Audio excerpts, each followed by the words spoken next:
نماز فجر کے بعد یہ دعا لازمی پڑھیں۔ اللہ تعالیٰ اتنا عطا فرمائے گا، اتنا دے گا کہ لوگوں میں بانٹتے پھروگے۔ انشاء اللہ تعالیٰ اس دعا کی برکت سے زندگی بھر کبھی بھی آپ کے گھر میں فاقہ نہیں آئے گا۔ بہت ہی جامع دعا ہے۔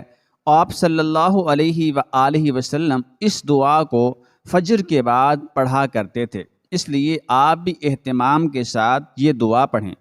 بسم اللہ الرحمن الرحیم۔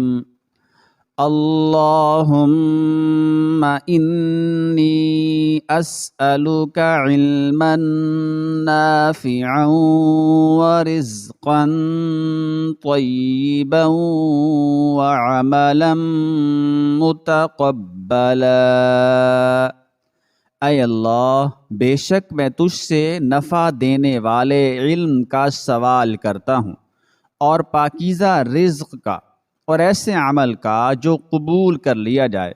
حضرت ام المؤمنین ام سلمہ رضی اللہ تعالی عنہا فرماتی ہیں کہ نبی اکرم صلی اللہ علیہ وآلہ وسلم جب نماز فجر میں سلام پھیرتے تو یہ دعا پڑھتے: اللہم انی اسألک علما نافعا ورزقا طیبا وعملا متقبلا۔